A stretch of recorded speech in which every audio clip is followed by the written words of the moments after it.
at tayo ay magpuri sa Diyos na po natin.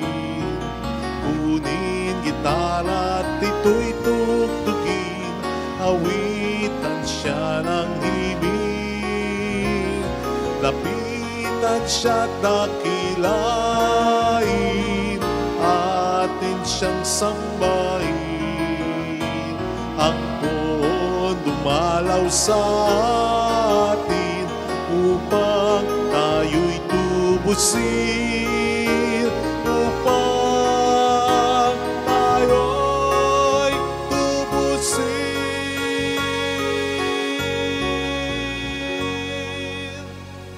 Sa ngalan ng Ama at ng Anak ng Espiritu Santo.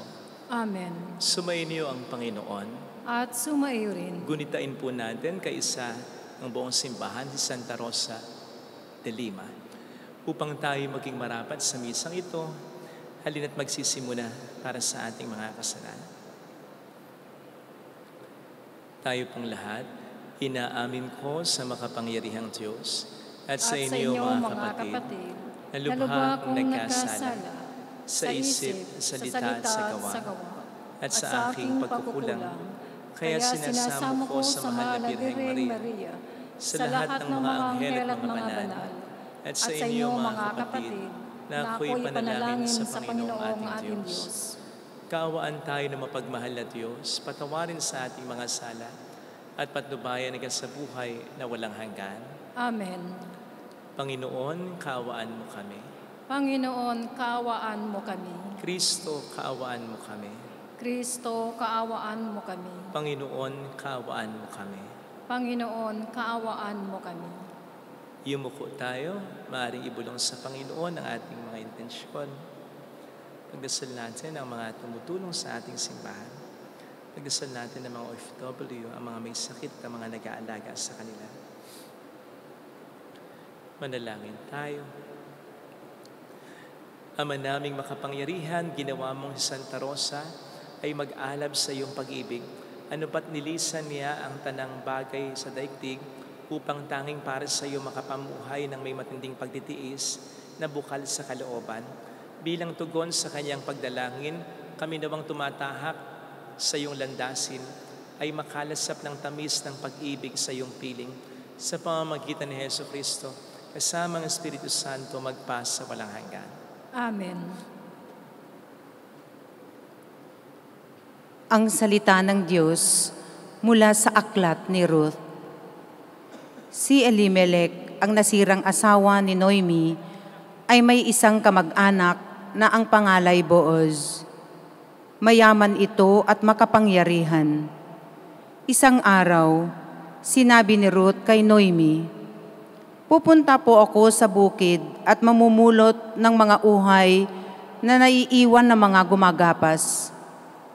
Doon ako sa may likuran ng sinumang papayag." Sumagot si Noemi, "Ikaw ang bahala, anak." Kaya't si Ruth ay nagtungo sa bukid at namulot ng mga uhay kasunod ng mga gumagapas. Ang napuntahan niya ay bukid ni Booz. Nilapitan ni Booz si Ruth at kinausap, "Anak, huwag ka nang pupunta sa ibang bukid. Dito ka na lamang mamulot kasama ng aking mga manggagawang babae. Tingnan mo kung saan sila gumagapas at sumunod ka. Sinabi ko na sa mga tauhan ko na huwag kang babawalan." Yumukod si Ruth bilang pagbibigay galang at ang wika, "Napakabuti ninyo sa akin, gayong ako'y dayuhan lamang." Sumagot si Booz, "Nabalitaan ko ang lahat ng ginawa mo sa iyong biyenan mula nang mamatay ang iyong asawa. Alam ko ring iniwan mo ang iyong mga magulang at sariling bayan upang makipamayan sa isang lugar na wala kang kakilala." Napangasawa nga ni Booz si Ruth at iniuwi sa kanyang tahanan. Sa kapanahunan, pinagkalooban sila ng Panginoon ng isang anak na lalaki. Si Noemi ay binati ng kababaihan. Purihin ang Panginoon. Binigyan kanya sa araw na ito ng isang apo na kakalinga sa iyo. Maging tanyag nawa sa Israel ang bata.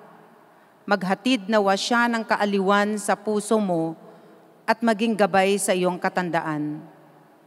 Ang mapagmahal mong manugang na nagsilang sa bata ay higit kaysa 7 anak na lalaki. Kinuha ni Noemi ang bata, magiliw na kinalong at inalagaang mabuti. Siya'y tinawag nilang Obed. Balanay sinabihan nilang nagkaapo ng lalaki si Noemi. Si Obed ang ama ni Jesse, na ama ni David. Ang salita ng Diyos. Salamat sa Diyos. Siya'y laging pagpapalain kung ang poon ay susundin. Siya'y laging pagpapalain kung ang poon ay susundin.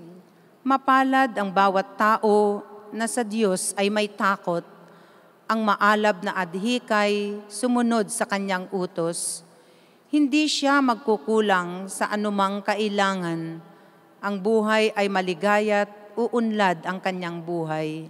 Siya'y laging pagpapalain kung ang poon ay susundin. Sa tahanan, ang asawa'y parang ubas na mabunga.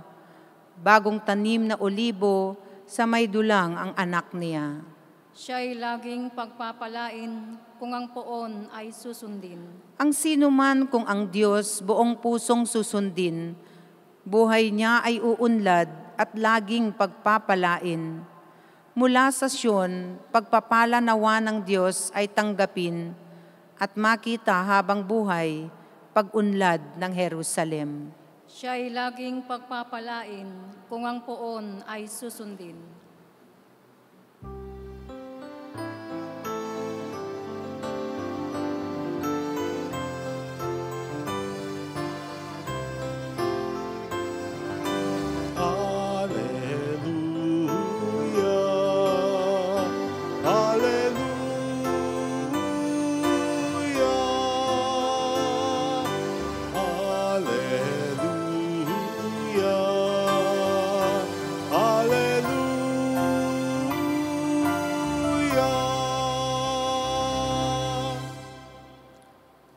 Sumainyo ang Panginoon.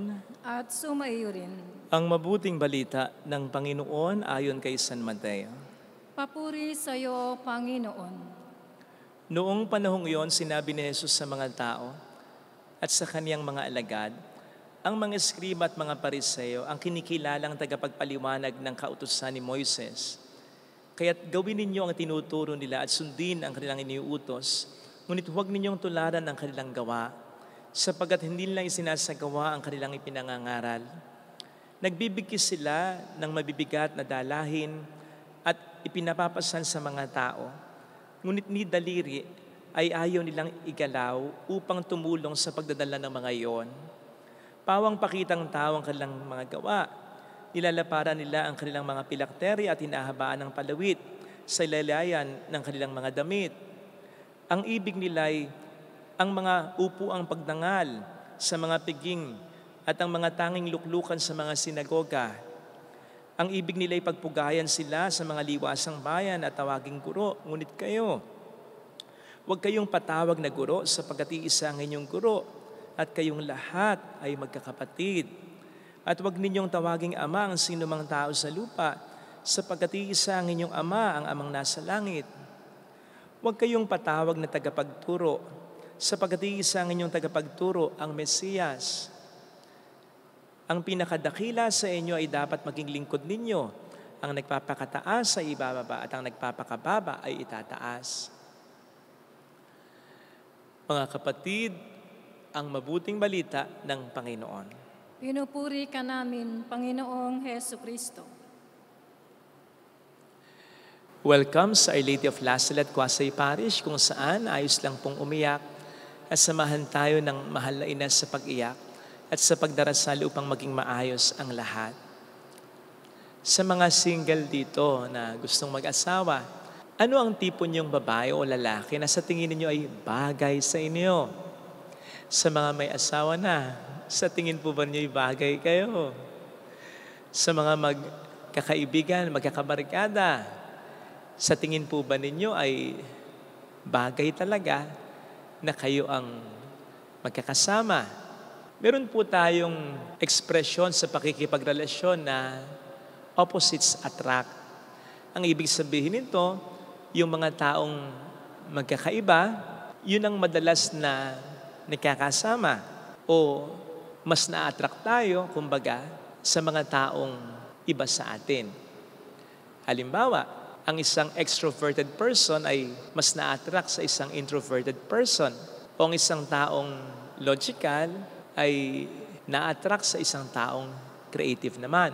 Pero alam po ba ninyo na bagamat ito ang popular na expression natin sa pakikipagrelasyon, hindi daw ito ang nangyayari usually, kundi yung kabaligtaran nitong theory, yung similarity attraction naman, na nagsasabi na ang mas nagkakasama ay yung mga taong magkakapareho talaga. Ang mga mas na-attract sa isa't isa ay yung mga taong magkakapareho. Halimbawa, pareho ng nationality, pareho ng Pilipino, o kaya pareho ng interest, pareho ng hobby, parehong paraan ng kung paano mag-isip. Ito raw ang mas madalas na nangyayari. Hindi yung opposites attract, kundi yung similarity attraction. Kaya nga po, mag-ingat tayo kasi baka wala na tayo sa hulog. Sa ganitong tao pa rin tayo mahulog. Natatandaan ko po dati, meron akong kakilala, kaibigang lalaki. Mayroong nagkagusto sa kaniyang babae na may tsura, may kaya, may pinag-aralan. Kaya lang itong si lalaki, bagamat naging sila naman, ang naging problema nito ay hindi siya nakasabay dun sa babae. Hindi mataas yung babae. Mabait yung babae. At gusto siya ng babae. Ang nakikita kong diferensya, si lalaki, mababang standard niya. Kasi nga, mababa rin yung standard ng buhay niya. Hindi nag-aral lang mabuti. Pagkamat talino, hindi umiwas sa masamang impluwensya. Hindi niya pinili yung mga sasamahan niya. Hindi siya umiwas sa bisyo. Nagdroga, nakulong pa. And then, alam ko, nagkaroon din siya ng partners. Tapos yung naging mga partners niya sa buhay, somehow parang katulad din niya. Ang sinasabi ko dito ay, okay na sana Gusto siya, mahal siya ng babae na may kaya, may tsura, taas ng pinag-aralan. Kaya lang, di siya makasabay dahil nasa sa kanyang problema. Kumbaga wala siya sa hulog. Kaya sa mga maling relasyon at barkada din siya nahulog. Dito po natin makikita ang malaking kaibahan ng mga tauhan sa ating unang pagbasang napakinggan, sina Boaz at Ruth. Na kung pagninlayan po natin ang kanilang personalidad, masasabi natin halos magkaparehas sila. Kaya madali nilang nagustuhan ang isa't isa. Halimbawa, pareho silang may takot sa Diyos. Si Boaz, binabati niya ang mga trabahador niya ng sumainyo ang Panginoon. Si Ruth, ginusto niyang sumamba sa totoong Diyos ng Israel kahit na siya'y dayuhan pa noon. Pareho din silang mabait sa iba, lalong-lalo na sa mga nasa ibaba nila. Si Boaz ay mabait sa mga nagtatrabaho sa kanya, sa mga mahihirap, sa mga nangangailangan, sa mga aba. Samantalang si Ruth ay mabait sa biyanan niya sa kanyang naging dating asawa, na kung tutuusin ay pwede naman niyang iwan na. Sapagkat yung biyanan niya ang nagsasabing umalis na siya, lumayo na siya, pero hindi niya iniwan ang kanyang biyanan, na noon ay masasabi nating pabigat na dahil matanda na, byuda pa. Pero sinamahan niya. Mabait, di ba? In fact, ito ang sinasabing isa sa pinakaunang nagustuhan ni Boaz kay Ruth. Kasi nga, pareho sila. Ilan kaya sa atin ang may karelasyon, kaibigan, kasama ngayon, na hindi talaga natin dapat makasama kung maganda, mataas lang ang ating disposisyon, kung nag-aral lang talaga tayong mabuti, kung umiwas lang talaga tayo sa bisyo, kung nagpakabuting tao talaga tayo. Mahirapan po kasi tayong ma-attract sa mga taong may mababa at pangit na disposisyon kung tayo nasa maganda at mataas na disposisyon. Sa kabilang banda, kung meron tayong pangit at mababang disposisyon, most likely, mas ma-attract at masasamahan natin yung katulad din natin.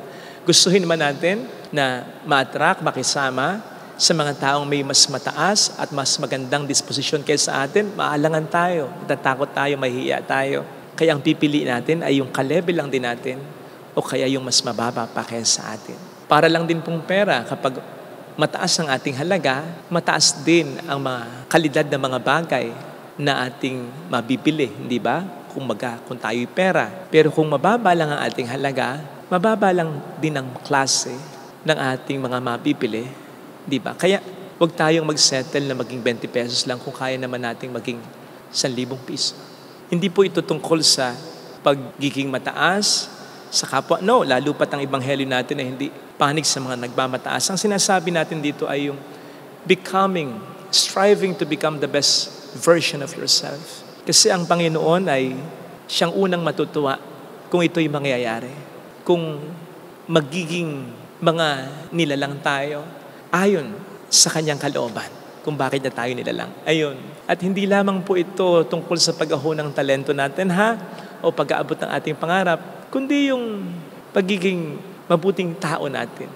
Mabuti, hindi lamang sa hindi tayo gumagawa ng masama o gumagawa tayo ng mabuti, kundi yung nagiging buhay na larawan talaga tayo ng Panginoon. Napaka mapagmahal at napaka mabuti.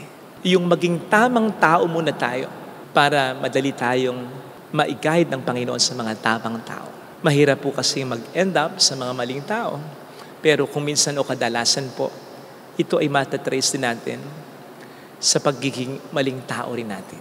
Sa mga pagkakataong pinalampas natin para maging best version tayo ng sarili natin ayon sa intensyon ng Panginoon sa paglikha sa atin.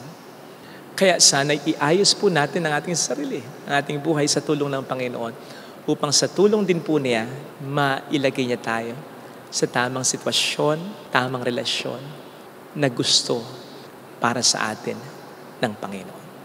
Amen. Ilagay natin ang ating kanang kamay sa tapat ng ating puso.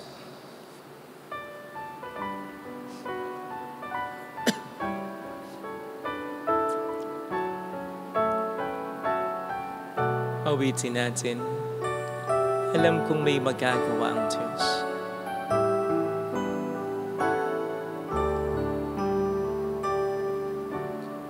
Alam kong may magagawa Makapangyarihan siya. ang Diyos. Alam kong may magagawa ang Diyos. Alam kong may magagawa Walang imposible sa Kanya. ang Diyos. Kung ako'y magtatapat, Kung ako'y magtatapat sa Kaniya'y maglilingkod, sa Kaniya'y maglilingkod. alam kong may magagawa ang Diyos. Alam kong may magagawa ang Diyos. Alam kong diringkin ng Diyos ang samukho Alam kong di sapagkat mahal niya ako. ng Diyos ang samo ko. Alam kong diringkin ng Diyos ang samukho Alam kong diringgin ng Diyos sapagkat anak ang niya. samo ko.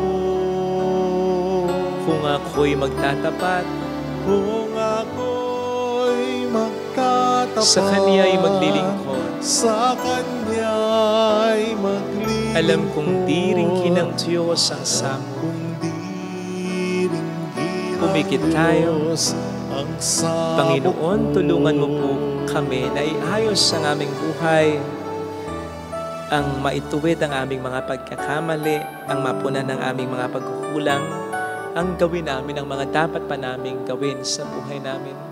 Tulungan mo po kaming maging mapapang loob na ipagkatiwala ang aming buhay sa iyo, na hindi ang gusto namin ang aming sundin, kundi ang kalooban mo, na sana'y madala na kami sa mga pangyayaring nagkamali kami, sa mga pangyayaring nasaktan na kami, pumalpak na kami dahil ang ginawa namin ay yung gusto lamang namin. Tulungan mo po kami, Panginoon, na maging best version ng sarili namin. Hallelujah! Purihin ang Diyos. Hallelujah! Pasalamatan siya. Siya ay muling babalik sa atin. Hindi niya tayo iiwan. Hindi niya tayo pababayaan. Paniwalaan natin. Hallelujah. Purihin ang Diyos. Hallelujah. Sa takdang panahon, babalik ang Panginoon upang tayo ay tapat siya sa kaniyang mga pangako sa atin. Mayroong magandang mangyayari sa iyo. Maging mabuting impluensya nawa tayo sa iba. Hindi yung tayo pang ma-impluensya ng iba sa mga bagay na hindi kaaya-aya. Kung lalapit ka kay Jesus, mayroong magandang mangyayari sa iyo. Paggabay ka sa Diyos sa estado ng buhay, sa disposisyon na gusto niya na taglayin. Kung lalapit kay Jesus, huwag mong ipilit ang gusto. Sumunod tayo. Papuri sa Ama at sa Anak at sa Espiritu Santo. Kapara nang sa unang-una, ngayon at magpakailanman, magpasawalang hanggan. Amen. Pag-aalay po.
Anyo'y magiging tunay, gugom at katawan.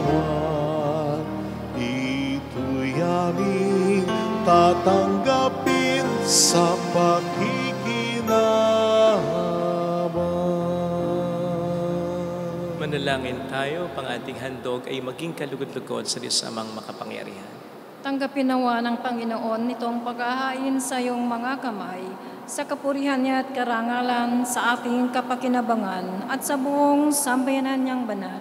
Ama naming lumikha, ang mga alay naming inihahain sa ngalan mong dakila, ngayong Santa Rosa ng Lima ay ginugunita, ay amin namang pakinabangan at iyong kalugdan sa pamamagitan ni Jesucristo. Kasama ng Espiritu Santo magpasa walang hanggan.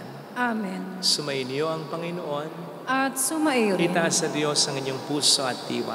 Itinaas na namin sa Panginoon. Pasalamatan ng ating Panginoong Diyos. Marapat na siya ay pasalamatan. Ama naming makapangyarihan, tunay ngang marapat na ikaw ay pasalamatan.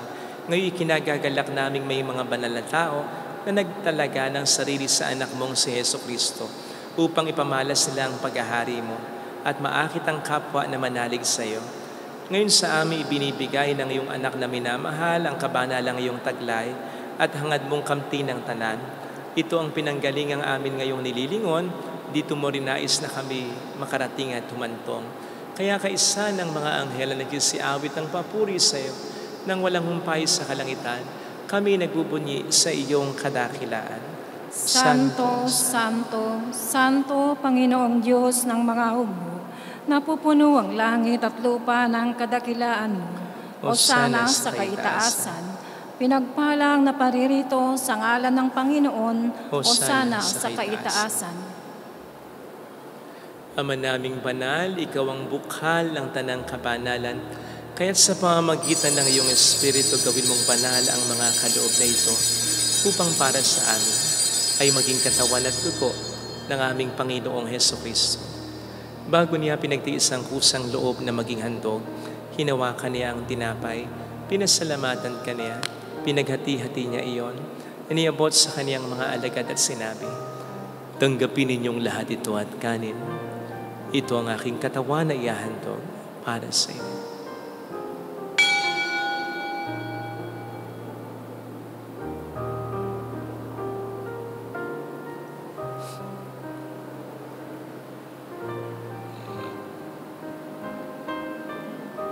Gayun din naman nang matapos ang hapunan, hinawakan niya ang kalis, muli kaniyang pinasalamatan.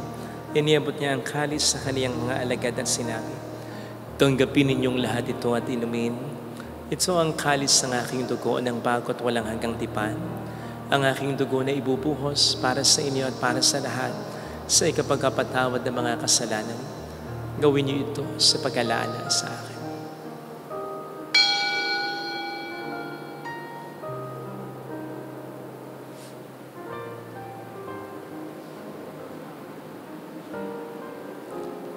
Ipagbunyi natin ang misteryo ng ating pananampalataya. Si Kristo'y namatay, si Kristo'y nabuhay, si Kristo'y babalik sa wakas ng panahon. Ama, ginagawa namin ngayon ang pag-alaala sa pagkamatay at muling pagkabuhay ng iyong anak. Kaya inialay namin sa iyo ang tinapay ng buhay at ang kalis ng kaligtasan. Kami nagpapasalamat dahil kami iyong minarapat na tumayo sa harap mo para maglingkod sa iyo. Sinasamo namin kami na magsasalo sa katawan at dugo ni Kristo ay mabuklod sa pagkakaisa sa pamamagitan ng Espiritu Santo. Ama, lingapin mo ang iyong simbahang laganap sa buong daigdig. Puspusin mo kami sa pag-ibig kaysa ni Leon na aming Papa, ni Janice na aming Obispo at ang Tanang Kaparian. Alalahanin mo mga kapatid naming nahimlay nang may pag-asang sila'y muling mabubuhay, lalo na pong aming mga ipagdarasal. Saglit nating alalahanin at pagdasal ang ating mga minamahal na yumaon. Kaawaan mo sila at patuloyin sa iyong kaliwanagan. Kaawaan mo at pagkingtapatin kaming lahat na makasalo sa iyong buhay na walang wakas. Kaisa ang mahal na Birhen ng Lasalet, ang ina ng Diyos. Isanuse ang kabiyak ng kanyang puso lahat ng mga banal na namuhay dito sa daigdig ng kalugod-lugod sa iyo. May pagtiwang nawa namin ang pagupuri sa ikararangal mo sa pamamagitan ng iyong anak, aming Panginoong Hesukristo. Sa pamagitan ni Kristo, kasama niya at sa Kanya, ang lahat ng parangal, papuri ay sa iyo, Diyos amang makapangyarihan, kasamang Espiritu Santo, magpasawalang hanggan.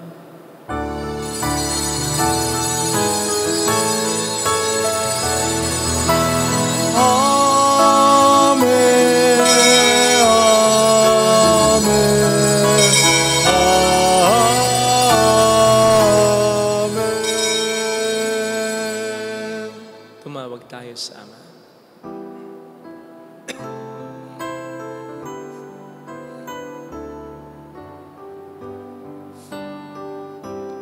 Ama namin, sumasalangit ka, sambahin ang ngalan mo, mapasa amin ang kaharian mo, sundin ang loob mo dito sa lupa para lang sa langit.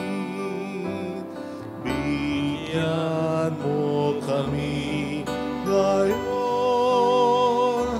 ng aming kakanin sa araw,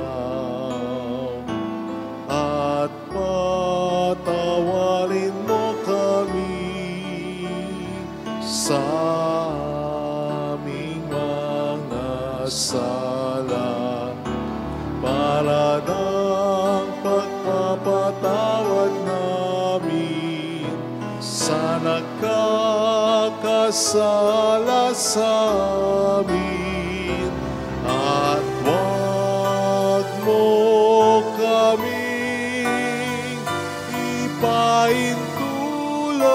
sa tukso at diadya mo kami sa lahat ng masama. Iniling namin kami adya sa lahat ng masama, pagkalooban ng kapayapaan na araw-araw.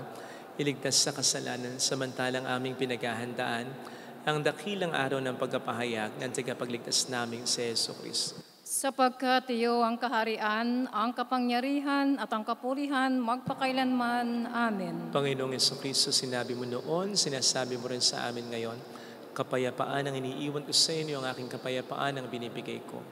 Tunghayin mo po ang aming pananampalataya, huwag ang aming pagkakasala. Pagkalooban mo kami ng kapayapaan at pagkakaisa sa iyong kalooban. Kasama ang Espiritu Santo magpasa walang hanggan. Amen. Ang kapayapaan ng Panginoon ay sumainyo nawang lahat.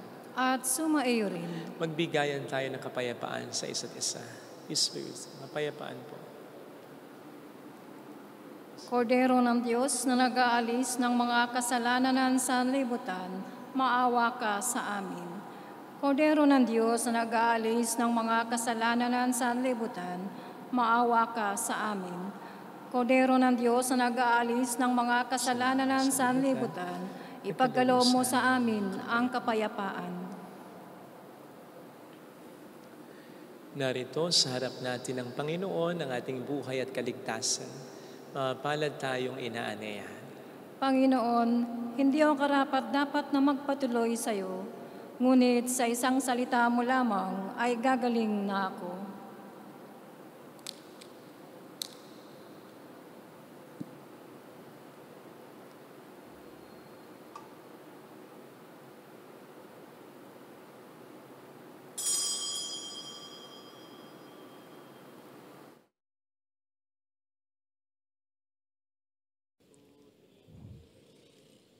Panalangin para sa espiritual na pakikinabang.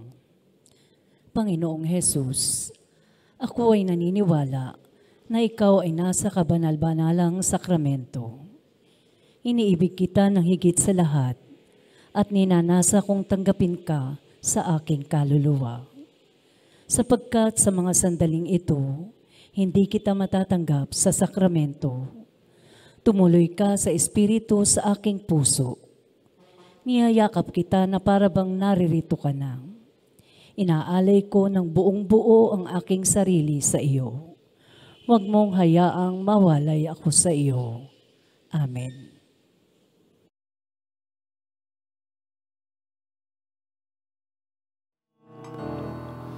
Napatid ko nga at natanto sa kasulatan yung puro pakikinggan ito at itatago ko sa sulok ng puso. Panginoon, narito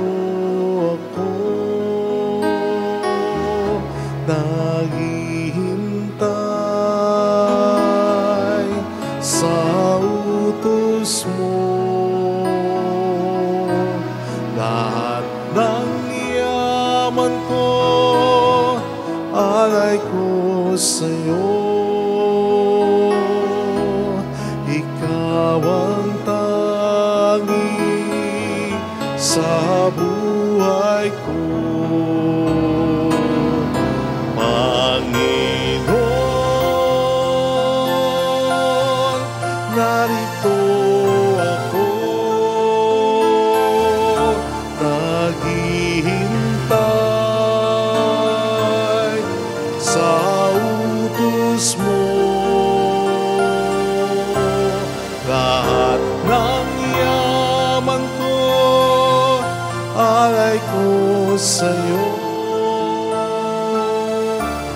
Ikaw ang tangi sa buhay ko, Panginoon. Narito ako. Manalangin tayo.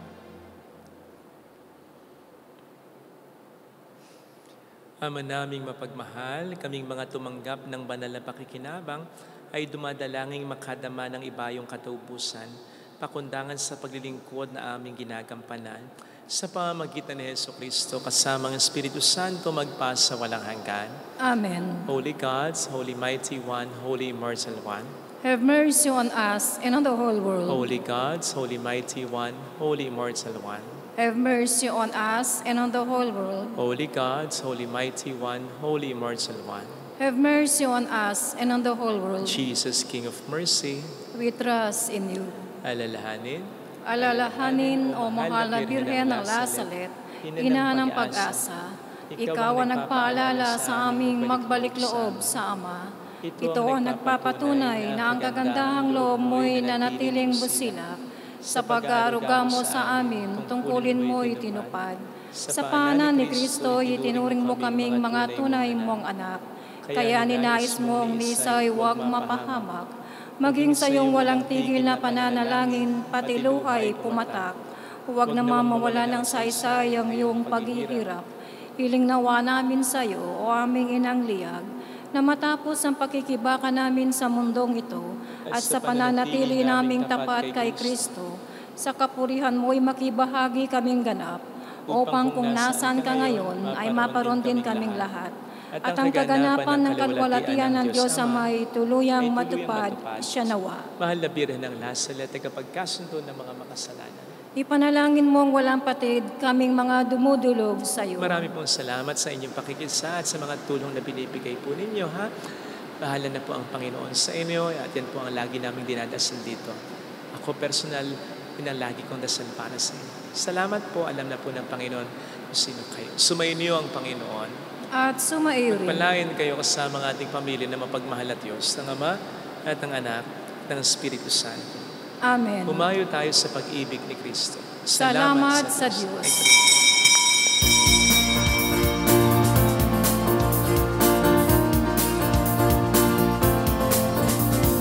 Mary, Mother of the Lord, hear the prayer we sing to you. Let your tears sip in our minds and hearts as once they fell at Lazaret. Tell your people how to live again. Tell your people how to sing again. Tell your people how to dance again. Tell your people how to pray again. Mary, Mother of the Lord, hear the prayer we sing to you.